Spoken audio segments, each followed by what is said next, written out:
বন্ধুরা, আপনারা এখন যে গাছটি দেখছেন এটি হচ্ছে শিউলি ফুলের গাছ। শরতের টাইমটা আমাদের শিউলি গাছগুলো একদম অপরূপ শোভা বিস্তার করে, প্রচুর ফুলে ভরে উঠতে আমাদের এই গাছগুলি শুরু করবে আর কিছুদিনের মধ্যে। 1 থেকে 2 সপ্তাহের ব্যবধান, তারপর গাছের চেহারায় পরিবর্তন করে যাবে। তো বন্ধুরা, আমরা এমন কি পরিচর্যা করব যাতে আমাদের গাছেও প্রচুর পরিমাণে ফুল দেখাতে, তার পাশাপাশি গাছটি একটি সুন্দর চেহারা ধারণ করে। সেই জন্য আজকের ভিডিওতে বেশ কিছু টিপস নিয়ে আলোচনা করছি। প্রত্যেককে অনুরোধ থাকছি ভিডিওটা সম্পূর্ণ দেখবেন এবং একটু স্কিপ করবেন না। ভিডিওটি ভালো লাগলে লাইক করবেন এবং অবশ্যই শেয়ার করতে ভুলবেন না। নমস্কার দর্শক বন্ধুরা, আমি অনিশ তোমাদের প্রত্যেককে স্বাগত জানাচ্ছি গার্ডিয়ান বাংলা ইউটিউব চ্যানেলের পক্ষ থেকে। আজকের ভিডিওয় প্রত্যেককে জানাই অনেক অনেক স্বাগতম। আজকের ভিডিও থেকে তোমরা শিউলি গাছের বিশেষ পরিচর্যা জানবে। এই সময় আমরা যে গাছে এমন কি দুটো খাবার দেবো যাতে করে গাছে প্রচুর পরিমাণে ফুল দেখা দেবে, সেটাও তোমাদের আজকে বিস্তারিতভাবে বলবো। তার পাশাপাশি ওভারঅল একটা পরিচর্যা নিয়েও তো আলোচনা হবে।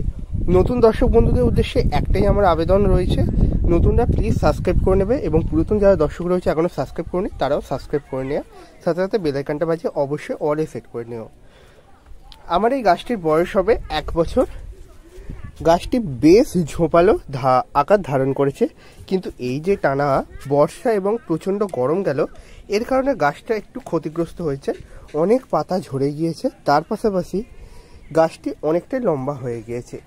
এখন কিন্তু বন্ধুরা ভুলেও শিউলি গাছে প্রুনিং করতে যেও না। গাছ যেমন চেহারা নিয়েছে তেমন অবস্থাতে রাখো, কারণ এই যে তোমরা দেখছো ফুলের কুঁড়ি, তোমরা যখনই প্রুনিং করবে এই ফুলের কুঁড়িগুলো গাছে আসা একদম স্টপ হয়ে যাবে।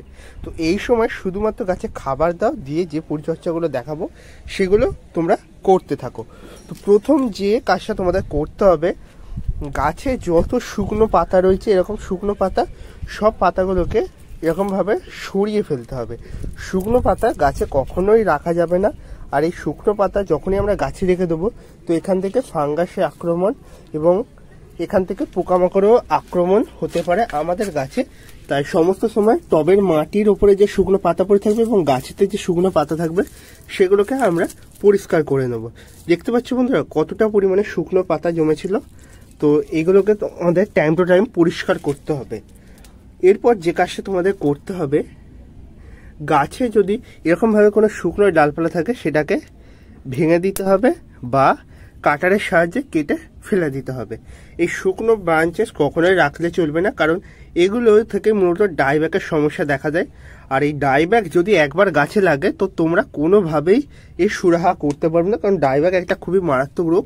অনেক এক্সপার্টদেরও গাছ নষ্ট হয়ে যেতে আমি দেখেছি। তাই নিজের অভিজ্ঞতা থেকে তোমাদের বলছি, সমস্যা আসার আগে তার সমাধান করে ফেলো, কখনো তোমাদের আর সমস্যা ছুঁতে পারবে না। এরপর যে কাজটা করব, গাছটিকে এবছর রিপোর্টিং করছি না, রিপোর্টিং করলে ভালো হতো, কিন্তু যেহেতু এখন ফুল চলে টাইম তাই রিপোর্টিং করছে না। যাদের গাছ রিপোর্টিং প্রয়োজন আছে করতে পারো, আর 1 থেকে 1.5 সপ্তাহের মধ্যে করতে পারো, এর থেকে বেশি সময় পরে করো না। ফুলটা এবছর নিয়ে নাও, তারপর ফেব্রুয়ারি মাস করে রিপোর্টিংটা করে দিও। আমার এই গাছটি রয়েছে একটা বড় 8 ইঞ্চি টবে।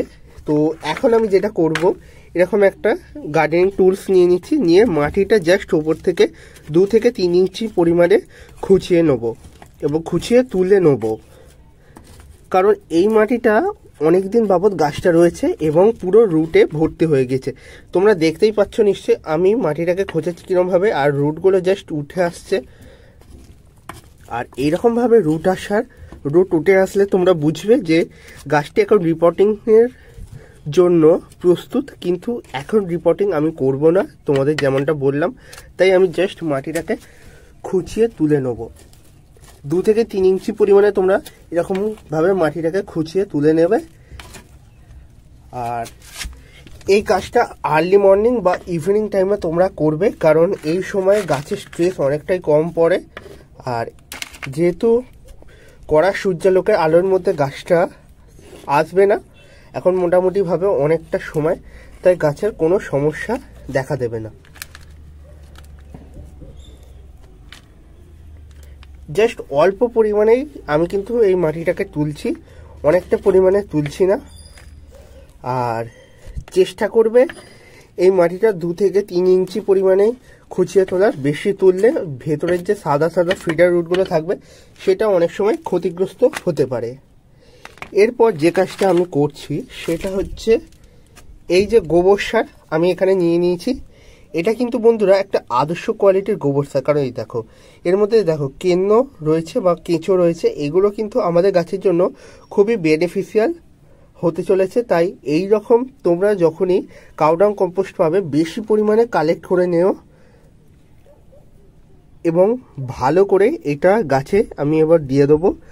আর কাউডাং কম্পোস্ট আমাদের গাছের জন্য খুবই ভালো। এটা মূলত আমাদের ভার্মি কম্পোস্টের থেকেও, মানে আমরা যে গাছে ভার্মি কম্পোস্ট ইউজ করি তার থেকেও খুবই ভালো গুণসম্মতভাবে কাজ করে। এবং এইটা দেখতে পাচ্ছ পুরো একদম ব্ল্যাক কালার হয়ে গিয়েছে, আর এটা 2 থেকে 3 বছর পুরাতন হবে। আমি যেখান থেকে নিয়ে এসেছি সেখানে অনেক দিন বাবদ এটা পড়েছিল, আর পুরো মাটির সঙ্গে মিশে গিয়েছে, এরকম অবস্থা হয়ে গিয়েছিল। তো এখন তোমরা দেখতেই পাচ্ছ কীরকম কালার এসেছে। আর তোমরা যখনই এই গোবর সার বা ভার্মি কম্পোস্ট নেবে সমস্ত সময় লক্ষ্য করবে এর কালারটা কীরকম রয়েছে। কালার দেখেই তোমরা এই গাছের মানে এই সারটির গুণাগুণ তোমরা বুঝতে পারবে। কালার ভালো হলে সমস্ত সময় এই খাবারটি ভালোই হয়। এই যে আমরা গোবর সারটা এখন দিলাম, এটার মধ্যে থেকে গাছ মাইক্রোনিউট্রিয়েন্ট এবং নাইট্রোজেন, ফসফেট, কিছু পরিমাণে পটাশও পেয়ে যাবে। এটা গাছের ওভারঅল বৃদ্ধির ক্ষেত্রে অনেক কাজ দেবে। কিন্তু তার পাশাপাশি আমাদের গাছে এখন প্রচুর ফুল চাই, সেক্ষেত্রে আমি কি করছি, এই গোবর সার দেওয়ার পর আমি এখানে মূলত 2 মুঠো পরিমাণে গোবর সারটা দিয়েছি, পরিমাণটা বলা হয়নি তাই বলে দিলাম। 2 মুঠো পরিমাণে গোবর সার দেওয়ার পর আমি 1 চামচ পরিমাণে এনপিকে 10-26-26 আমি এই গাছটার মধ্যে দিয়ে দেবো। এখন টবের মাটিটা ভালো করে অন্তত 40 থেকে 50টা দানা তোমাদের দিতে হবে।